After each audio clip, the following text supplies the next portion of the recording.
It takes place not on a stage, but right before your very eyes. It's called street magic, and you're about to find out how it's done. There are no big props, no lighting tricks, no lovely assistants. What's required here is a skilled professional, and we've got one. How do you do that? Tonight, a world-class street magician will walk the streets of San Francisco, creating stunning illusions. Then, he'll break the magician's code and reveal the secrets of how these illusions are performed. You're about to learn how a street magician can make the hands of a watch suddenly jump forward in time. Read your mind. Is it 37? Yes! Bring a dead fly back to life. Oh, no, no! Make coins and other objects vanish into thin air. Wow. Make cards magically rise from a deck. That's my card. Tear the head off a dove. Then bring it back to life. And finally, we'll reveal the shocking secrets that allow a magician to levitate right there on the street. There's a lot more than magic going on, and you're about to discover the truth. If you don't want to know how these tricks are done, now is the time to change the channel.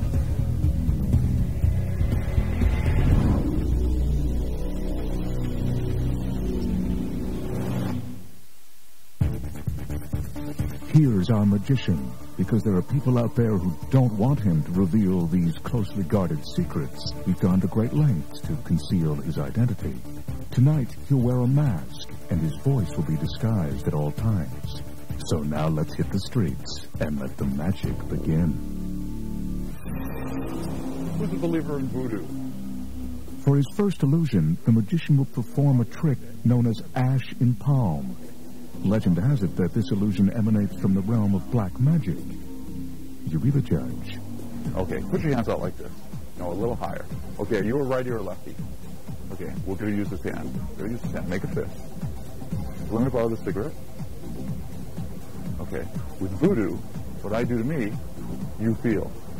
Ready? You feel that? Okay, hold on.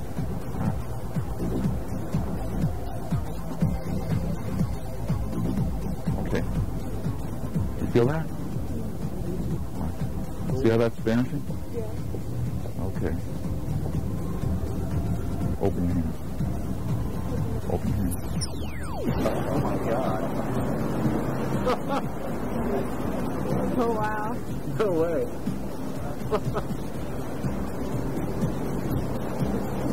My hand was closed. That's impossible. Has the magician truly summoned spirits to transfer the ash from his hand to her hand?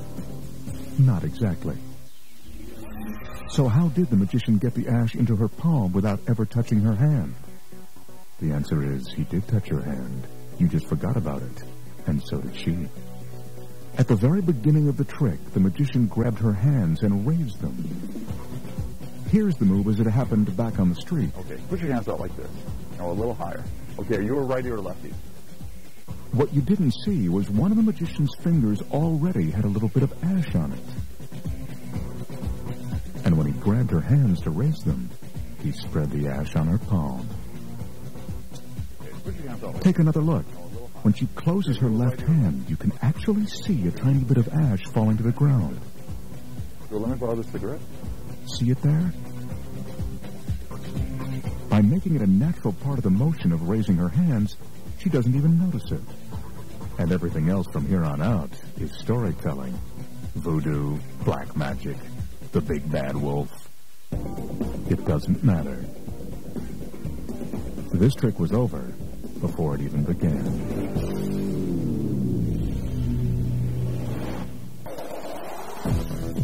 Now the magician will perform a trick known as the vanishing coin. Wonder what's going to happen here. Hey, so hoping you can help me out here. Watch this. Sorry? Watch this. All right. He places a coin on his hand. A little hocus pocus, and suddenly the coin is gone. Wow. That's really awesome. And very easy. Nothing up his sleeve. Pretty amazing.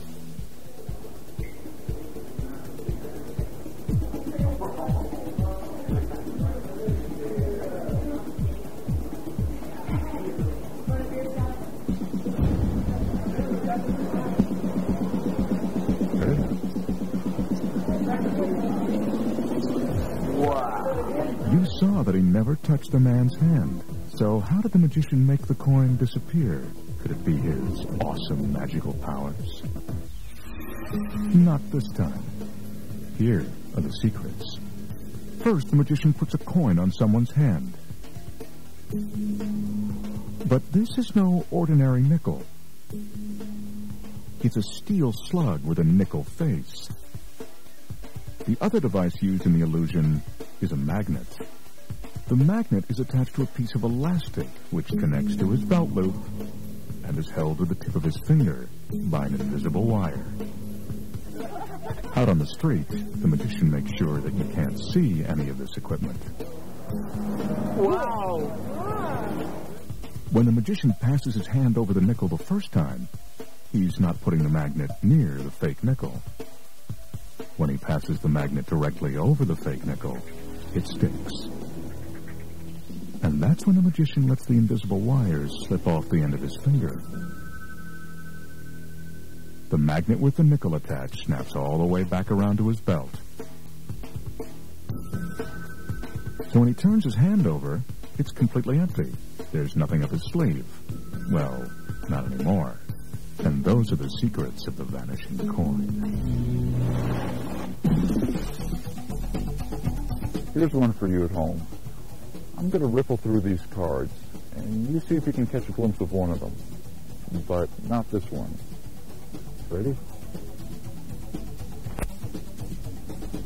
Too fast for you? You focus. Now, I know that this is not your card, but maybe this one is.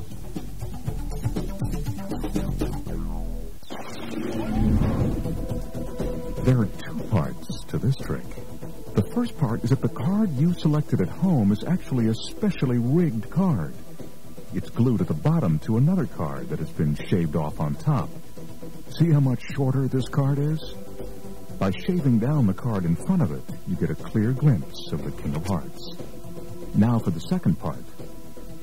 When the magician riffles through the cards, he holds on the King of Hearts just a fraction of a second longer. Here it is a little slower. At full speed, it doesn't seem like it's much longer, but it's just long enough to stick in your mind. And that is how a street magician can play a trick even on viewers at home. Now the magician will perform a trick known as the arm twist. First, he looks for a volunteer. Who's the most flexible? I am. You are. He needs an ordinary person to perform alongside him in order to prove that he has powers far beyond mere mortals. Give some of your backpack. And put your clothes back on. Okay, what I want you to do is put your hand down like this. And hold it onto your wrist. Come on down. Okay. No. We're over here. Just say need. Okay. No, like this. Yeah. Like this? The other way, the other way. Yeah. Now hold your wrist. Okay, start to rotate. Tell me when it gets uncomfortable. Okay, can you go a little further? No? Okay, don't hurt yourself. Here, grab onto my fingers from the back. Grab onto my fingers back here. And start pulling. Okay. Keep going. Keep going. Okay. Keep going. Keep going, keep going. Keep going.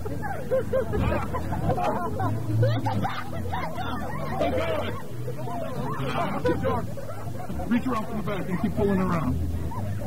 Ah! Oh.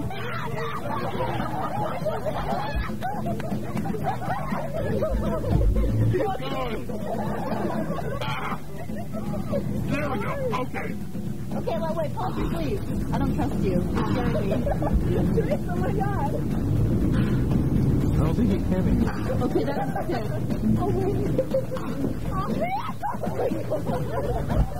Get back here. Does our magician just happen to be the world's greatest contortionist? That's a bit of a stretch. Here are the secrets. This is the case of do as the magician says, not as he does. The magician tells the girl to put her hand in the same position as his, but at the last moment, he quickly repositions his arm. With his sleeve rolled up, you can see how it works. It's just a simple flip of his hand. Here's the move out on the street. Put your hand down like this. And hold on to your wrist. Come on down. While it looks like the magician's arm is about to break, he's really just rotating it back to a normal, comfortable position. What really sells the illusion is when the magician asks the girl to help him move his hand around. This way, she can tell that it's his real hand and not a prosthetic device. Add in a few fake screams of agony, and the illusion is complete. Once you know the secrets, you don't even have to be double-jointed. Now the magician will perform a trick called the rising card. He tells her to select any card from the deck. Pick a card. Show it to everyone but me. Now he instructs her to put it back in the middle of the deck. Okay, put it in there. Okay. Now I want you to concentrate on this deck. Okay? A wave of his hand, and her card magically begins to rise.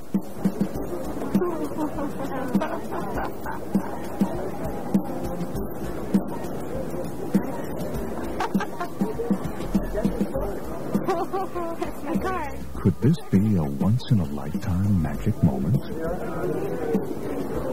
Apparently not. You didn't do that. No, you didn't. You didn't do that. How did you do that? Is that yours? That's mine. How did the magician make a card magically rise from the deck? Here's a clue. It has nothing to do with magic. Here's how it was done. First, the magician asks someone to choose a card, but he's careful to make sure that she can only choose one from the fanned-out area.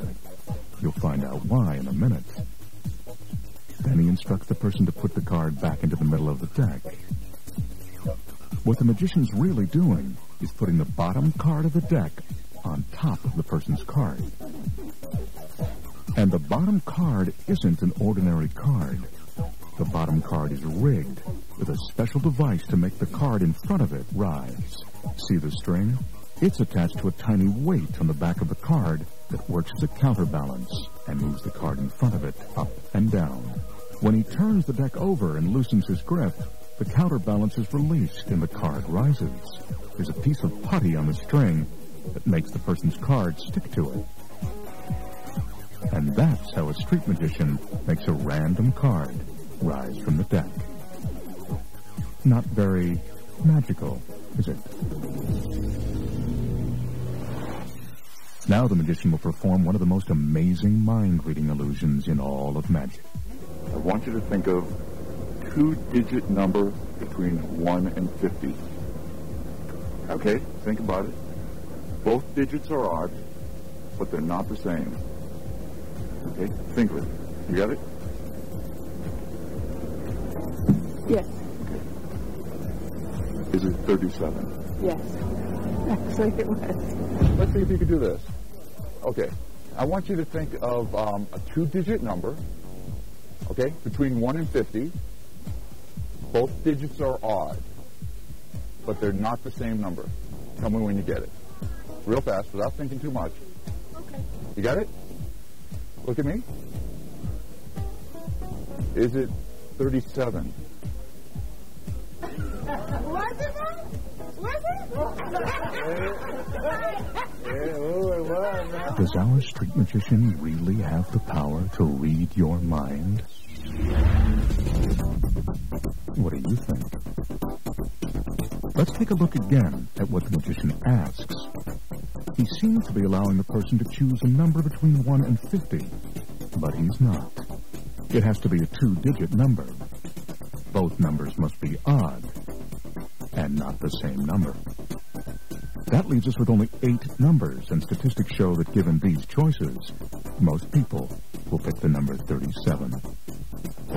Is it 37? Of course, when you see it on TV, it always works. 37? Yes. But since this is only a probability, the magician doesn't get it right every time. So here are some outtakes you won't see on any other magic special. 37.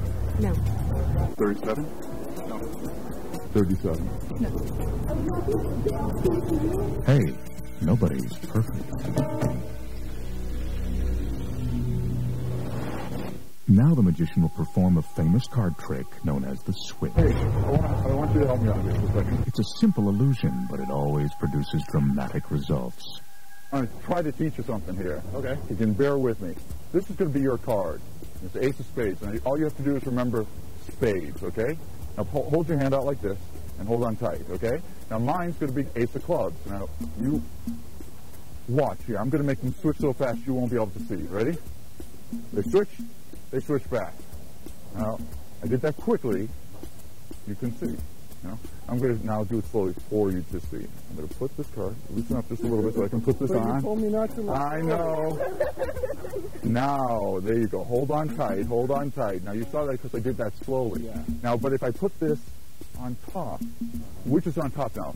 Spade or club? Spade. You sure? Not clubs? It's the club. It's the club. Flip it over. Both of them.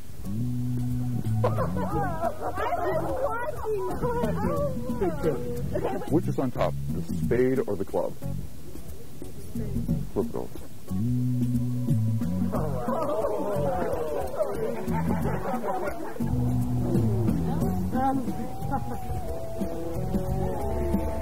Oh, that's scary. I saw it the whole time though. How does the magician switch cards that were being held in someone else's hand? Here are the secrets. First, the deck is specially prepared with an ace on top, 2 queens in the middle, and then another ace. The magician turns over the top card, revealing that it is the ace of spades. He hands over the first ace of spades, and then turns over what appears to be the next card on top of the deck, the ace of clubs. Actually, he's turning over 3 cards stacked on top of each other. He does it so smoothly, it just looks like one card. Here's the move out on the street. Okay, now mine's going to be ace of clubs. I'm going to make them switch so fast you won't be able to see. Ready? Pretty slick, huh? After turning the 3 cards face down, he takes the top card off the deck. Remember, it's the Queen of Hearts, not the Ace of Clubs. He makes a joke about the card switching quickly, but this is just a diversion. Now he says he's going to do the same thing very slowly. He exchanges the Queen of Hearts for the Ace of Spades and then says to hold on to the cards very tightly. Again, another diversion. This tends to make people look at the card they're holding tightly and not at what the magician is doing next. What you didn't realize the first time is that while the person's attention is diverted, the magician switches the ace for the top card on the deck, one of the queens.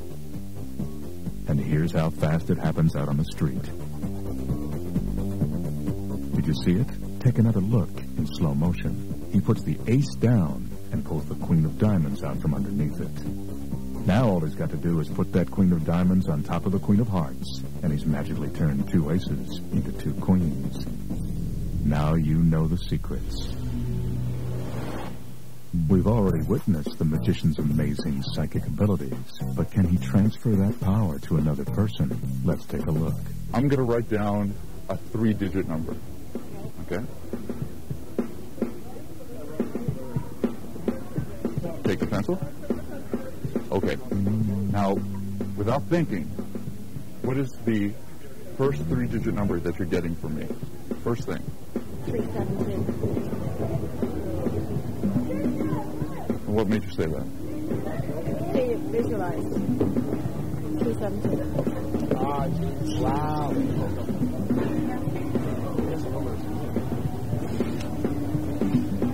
Wow, I'm so scared. I could see it. I could just see it in my head. Wow, that's really, really good. Seriously. Did the magician just fill this seemingly ordinary woman with extraordinary powers? Not quite. Here are the secrets. Although it appears that the trick begins with the magician writing down a number, he actually isn't writing anything at all. He just pretends to write a three-digit number, but the paper is still blank. Now he hands back the pencil to make it appear that he has finished writing down the number. So how does the person's number wind up on the piece of paper? He's got another pencil, a tiny one, attached to the tip of his thumb. See it there? After the person tells him her number, he makes a little small talk in order to buy himself enough time to write down the same number. Here's how it worked out on the street. 372. What made you say that? See it, visualize. Once he's done writing the number, he drops his right hand to his side, concealing the pencil on his thumb. If a street magician really possessed awesome psychic powers, he probably wouldn't be working on the street. Now the magician will perform an illusion known as the name burn. The magician has asked this guy to write the name of the most important person in his life on the center of this piece of paper. Concentrate when writing it. He stands several feet away to make sure he can't see what's being written. The guy thinks that the magician is about to read his mind. Yeah, I'm done. What do you think? Folded? Yeah, it's folded. Okay.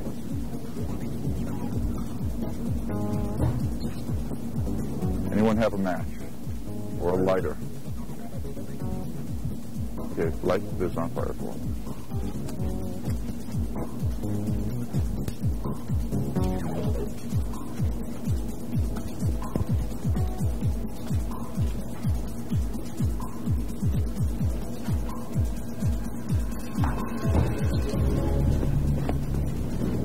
What? Why you do that? Oh my God. Oh my God. Why'd you do that? Who is this? This is my street brother. He takes care of me when I'm like, you know, in trouble. My first person I love.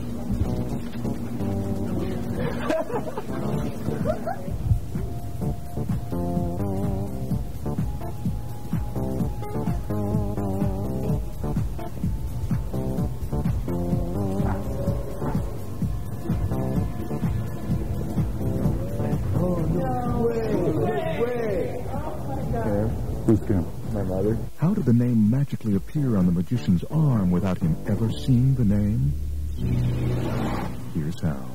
This trick is pretty amazing in person, but it's even more impressive on TV, where the first part is edited out. Here's the part of the illusion you missed, the part you won't see on any other magic special. This is a woman? Sorry. No. Did our magician experience a sudden lapse in psychic power? No, it's all part of his plan. Did you print this already? Yeah. Print it. No, right here. He starts tearing up the piece of paper, but he's not shredding it entirely. And this is the key to the trick. He's using a maneuver known as the circle tear. Remember that the name was written in the center of the paper.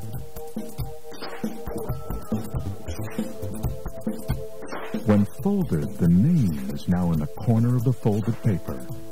He holds on to the corner while tearing the rest of the paper into tiny pieces.